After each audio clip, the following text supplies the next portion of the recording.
রহমানির রহিম। ভিউয়ার্স, আসসালামু আলাইকুম ওয়া রাহমাতুল্লাহি ওয়া বারাকাতুহু। প্রত্যেকদিনের মতো আজকেও আপনাদের সামনে লাইভে আমি উপস্থিত হলাম। আজকের ব্রেকিং নিউজগুলো নিয়ে আপনারা যারা লাইনে আছেন তারা একটু আমাকে জানাবেন যে আমার শব্দ এবং আমার ছবি ঠিকভাবে দেখতে পাচ্ছেন কিনা। যদি আপনারা আমাকে একটু কনফার্ম করেন তাহলে আমি শুরু করে দেবো ইনশাআল্লাহ। আমি আমার লাইভটা আজকে বেশি সময় করব না, কারণ আমার হাতে খুব একটা বেশি সময় নেই, আমাকে অন্য একটা কাজের জন্য বের হতে হবে। তো আমি লাইভটা শুরু করছি। যদি শব্দ এবং ছবি ঠিকভাবে দেখতে পান তাহলে আমাকে একটু জানাবেন। আজকে আমার হাতে অনেকগুলো ব্রেকিং নিউজ রয়েছে, যার মধ্যে রয়েছে মধ্যপ্রাচ্যের খবর। দখলদার এবং মুক্তিকামীদের মধ্যে প্রচণ্ড যুদ্ধ চলছে এবং সেই যুদ্ধে কী ফলাফল হয়েছে সেটা আমি জানিয়ে দেবো। এর পাশাপাশি আমি জানিয়ে দেবো পাকিস্তানের খবর। গতকালকে আপনারা জানেন যে পাকিস্তানের সাবেক প্রধানমন্ত্রী এবং পিটিআই চেয়ারম্যান ইমরান খান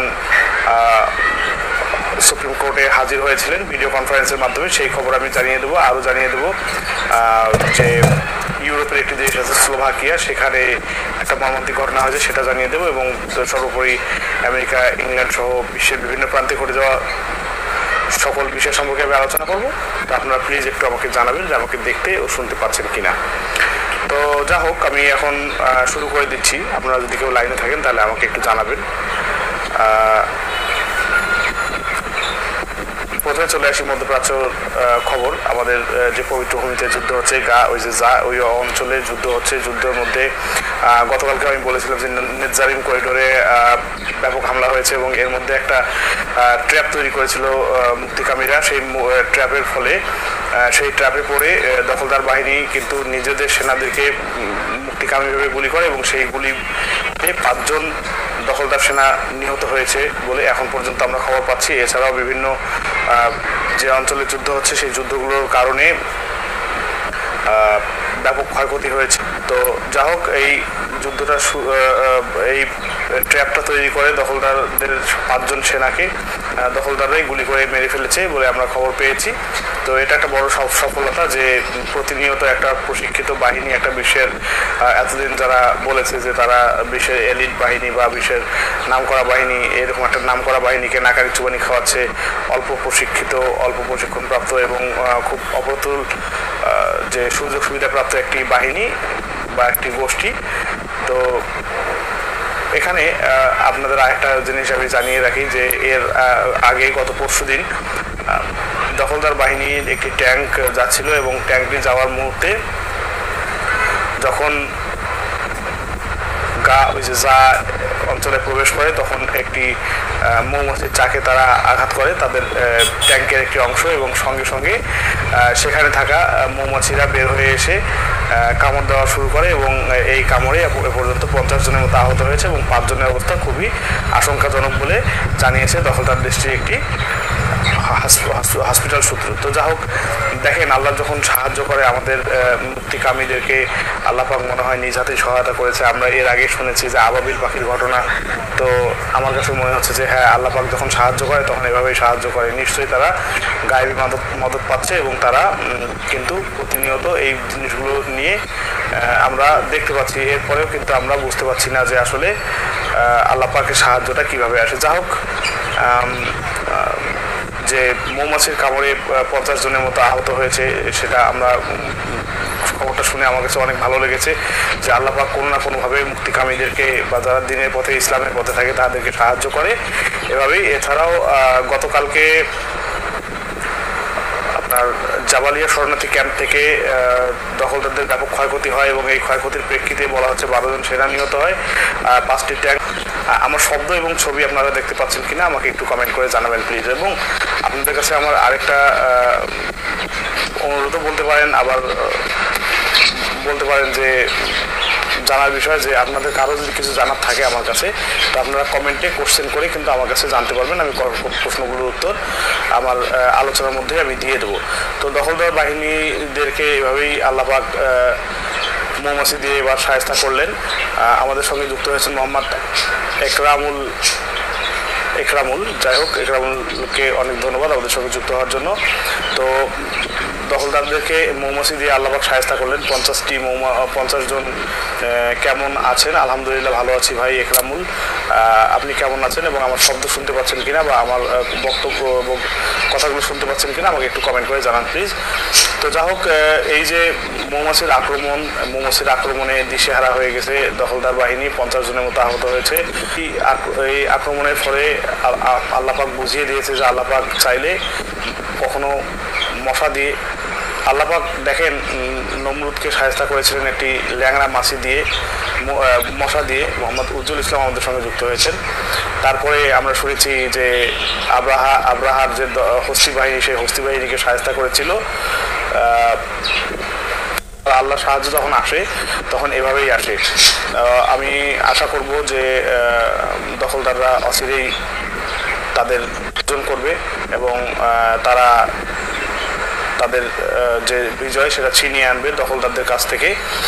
তো আরেকটা বিষয় আপনাদেরকে জানিয়ে দিই, গতকালকে দখলদার দেশটিতে ব্যাপক বিক্ষোভ হয়েছে এবং দখলদার দেশটির নাগরিকরা বলছে যে আমরা এই দখলদার রাষ্ট্রটি, অর্থাৎ দখলদার রাষ্ট্রটিকে ভেঙে ফেলবো, দখলদার রাষ্ট্রটি ভেঙে আমরা আরেকটি নতুন রাষ্ট্র তৈরি করব বলে তারা জানাচ্ছে। এবং আমরা জানি যে ইতিহাসের থেকে আমরা জানি 80 বছরের বেশি কোনো দখলদার রাষ্ট্র টিকেনি পৃথিবীর ইতিহাসে। হয়তো এই রাষ্ট্রটাও টিকবে না, 80 বছর হতে আরও 2 বছর বাকি আছে।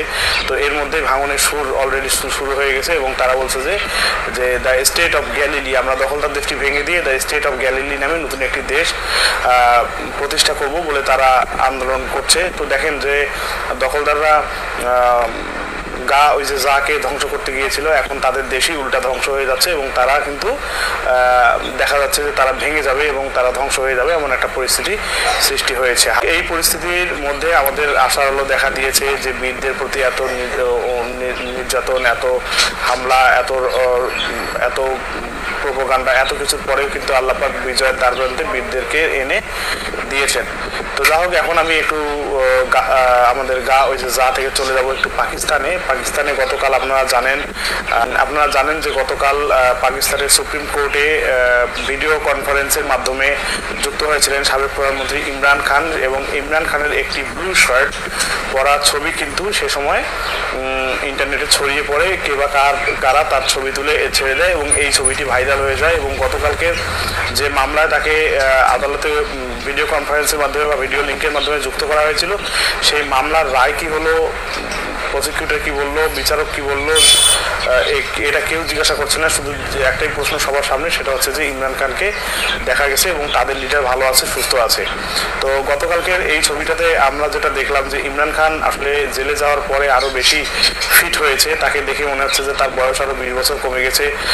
অর্থাৎ সে যে আন্দোলন করছে বা সে যে ভালো আছে, তাকে যেখানেই রাখা হোক না কেন, অনেকে বলেছিল যে তাকে জেলখানা রাখলে সে ভেঙে পড়বে, সে কোনো ডিল বা চুক্তি করবে, কিন্তু সে ইমরান খান কোনো ডিল বা চুক্তি করেননি।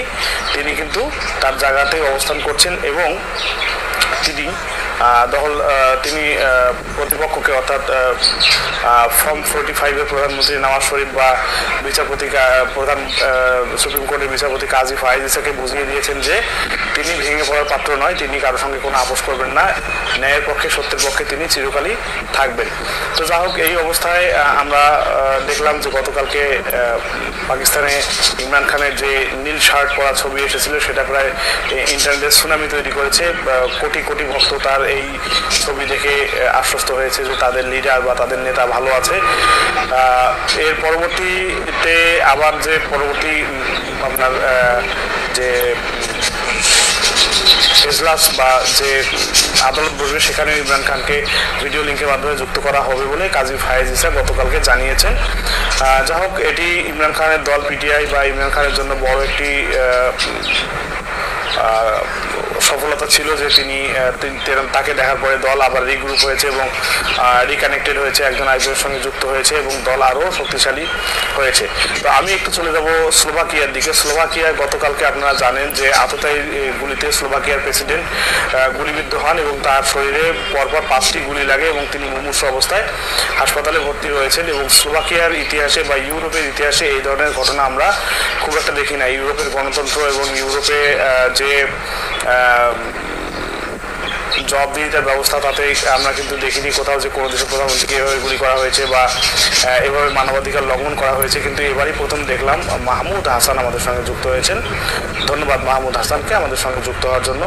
তো স্লোভাকিয়ায় আমরা গতকাল দেখলাম যে আততায়ী গুলিতে স্লোভাকিয়ার প্রেসিডেন্ট গুলিবিদ্ধ হয়েছেন এবং তিনি মুমূর্ষু অবস্থায় হাসপাতালে নিবিড় পর্যবেক্ষণের মাধ্যমে চিকিৎসাধীন রয়েছেন এবং তার আততায়ীকে গ্রেপ্তার করা হয়েছে এবং তাকে বিভিন্নভাবে জিজ্ঞাসাবাদ করা হয়েছে যে কেন সে এ ধরনের একটা ঘটনা ঘটালো।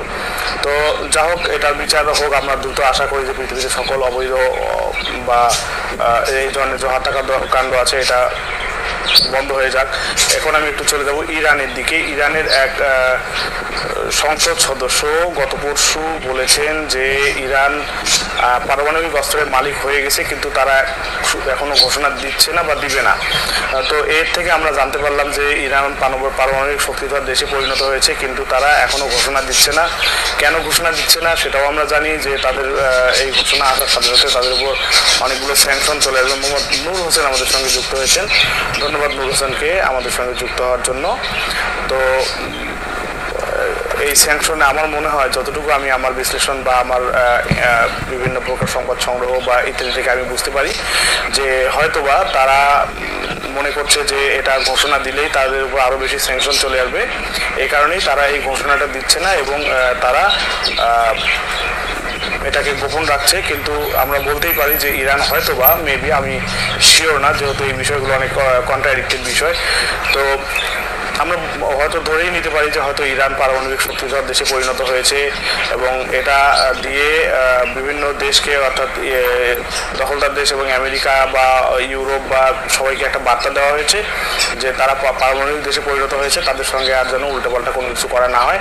এর পাশাপাশি গতকালকে ইয়েমেন থেকে হুথি আনসারুল্লাহ বাহিনী ভারতীয় মহাসাগরে একটি জাহাজে আক্রমণ করেছে এবং জাহাজটিকে মুহুর্মুহু আক্রমণ করে ডুবিয়ে দেওয়া হয়েছে। বলা হচ্ছে যে এই জাহাজটি দখলদারদের জাহাজ, এটি নাম ও সংকেত পরিবর্তন করে ধীরে ধীরে দখলদার দেশের দিকে যাওয়ার চেষ্টা করছিল, কিন্তু পরবর্তীতে তারা অর্থাৎ হুথি আনসারুল্লাহ বাহিনী এটা বুঝতে পারে এবং বোঝার সাথে সাথে সেটাকে সাগরে ডুবিয়ে দেয়। এর পাশাপাশি একটি আমেরিকান ডেস্ট্রয়ারে সফলতার সাথে তারা আঘাত করেছে বলে তারা জানিয়েছে।